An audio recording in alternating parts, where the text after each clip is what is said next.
YouTube, what is good? So today I got a social media tip for you. Now, when you think photography and you think social media, the first thing that's going to come to your mind is Instagram. That's what everyone thinks. That's the most popular platform probably on the planet. Debatable right now, but as of 2020, I think Instagram is still the top social media. It has the most commercial viability. Sponsors go there. People do a lot of advertising there. It's huge. Everyone loves Instagram. But with that being said, Instagram is not the only thing you need to be doing as an artist. There's one other social media out there that is the king of getting your work out there. And now before we get into that, we got to talk about how Instagram works as a platform. So if you're on Instagram and you post a photo or you post something that you're making, Instagram is going to show that post to probably about 10, 15, 20% of your audience. And depending on what that piece of your audience does, dictates how everything else goes for you on the platform. So if you post a banger photo, it's one of your best images and a lot of people interact with it, out of that 20%, Instagram's going to say, all right, this is clearly something people want to know about, and they're going to show it to more of your followers, more people who might be interested. If they interact with it, Instagram sees that and says, yo, more people need to know about this, and your piece of content ends up on the recommended page or the explore page. And if nobody interacts with your content, it just fizzles out. It just goes away. So what this means for you, the creative, you, the artist on Instagram, is you need to try to get engagement on your posts. You need to try to get likes. You need to try to get comments. You want to get people working on that post. That's a big reason why people always ask a question in their caption. It gets comments and it can potentially lead to more people seeing your work. Now, there's nothing necessarily wrong with this way of growth on Instagram, but it does unfortunately put you in a little bit of a box as a creative, because if you're doing one thing and a lot of people follow you for that one thing and you do something outside of that, that particular post is not going to help you grow as a business, as an artist. And the only other way people can really see your work who don't follow you is if someone who follows you puts your work in their story via like the share and story option. But this isn't really like ingrained in the culture of Instagram. Not everyone does it. So when you take all these factors into account, you mix them up in a blender, you realize that it can be very difficult on Instagram for new people to see your work. Well, thanks to Twitter, the app we're talking about today, the super popular app everyone knows about, the president loves Twitter. Twitter is actually the answer to all these problems when it comes to new people seeing your work. Now, Twitter doesn't have the same commercial viability that I've talked about a bunch that Instagram does. You don't really get a ton of like social media sponsored campaigns on Twitter or anything like that, but Twitter makes it so easy for new ideas to spread. That is what Twitter is built on, and everything on Twitter is set up to encourage this, to make this easier. Where on Instagram, I just talked about this whole set of steps that you got to do for new people to see your work. On Twitter, all it takes is someone clicking the retweet button.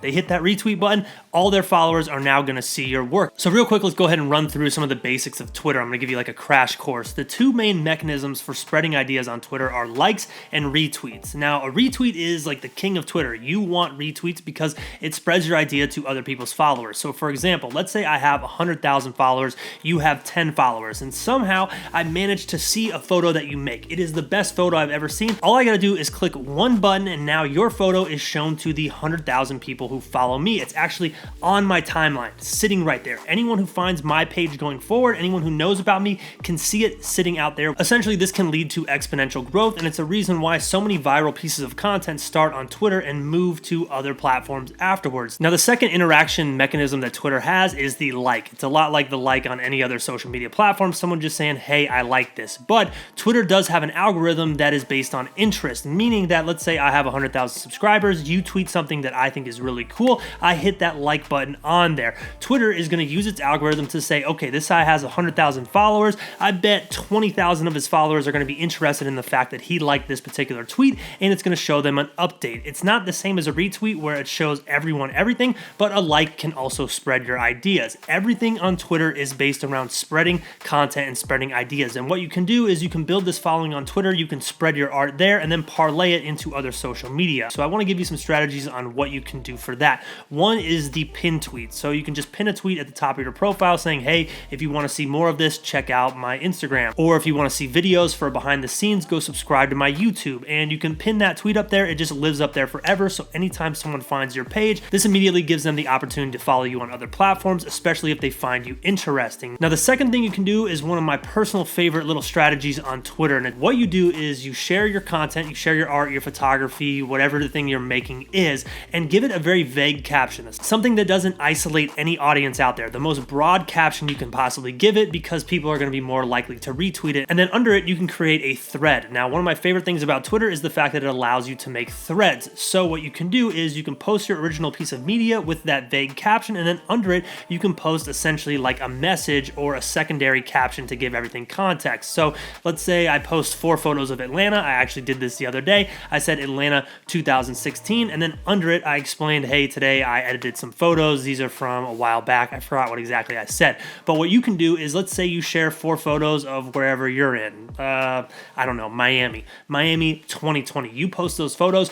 Under it, you can create a thread that says, hey, if you want to see more of my Miami photos, head over to my Instagram, and you can put the link down there. Now, let's say that photo set gets shared 100 times. Anytime someone new sees it, there's going to be that second tweet under there contained in the thread. So if they like the original photo, they can potentially go to your Instagram and find you that way on another platform. One last thing you can do that I don't necessarily do all the time is you can retweet yourself. So let's say you have a crazy set of photos that you made, I don't know, 6 months ago, and you're like, man, people need to see this again. Instead of reposting it and restarting the process over, you can just go and retweet it. It goes back to the top of your timeline. Everyone sees it once again. Who knows, maybe you have new followers who missed it or anything like that. It's just another way to showcase your work one more time. And one of my hands down favorite things about Twitter is the fact that it allows you to share 4 photos essentially at once. If you're on Instagram or any other platform out there, when you see 4 photos, you have to swipe through them, which is just one extra step that anyone interested in your work has to do. On Twitter, you post 4 photos, they just show up, bang, right there. And people can really get an idea of how good they are, what they are, and how they all work together before they even open any of them. And posting sets of photos in this manner has led to so many viral sets of photos that I've seen. I've had my own photos that just all of a sudden get way more retweets and way more engagement than they normally would, all because someone sees it, retweets it, and then it just continues to exponentially grow. That is my favorite thing about Twitter. That's why I made this video. That's why I wanted to share it with y'all today. Definitely take advantage of it. I'm not saying it replaces other social media or it's like the end all be all, but it's an opportunity that you can take advantage of and continue to build the career you're trying to build and showcase your art to as many people as possible. So thank you guys for watching today. If you enjoyed it, hit that thumbs up. And hey, if you're watching this video and you want an example of people taking advantage of this, you can check out any of the photographers that I put up on the screen right here. They are incredible on Twitter. They've seen so much growth and so much engagement because they utilize the platform. Check them out. They're all awesome. But as for me, I'm gonna get out of here. Thank you guys. Thumbs up, subscribe. Catch y'all next time.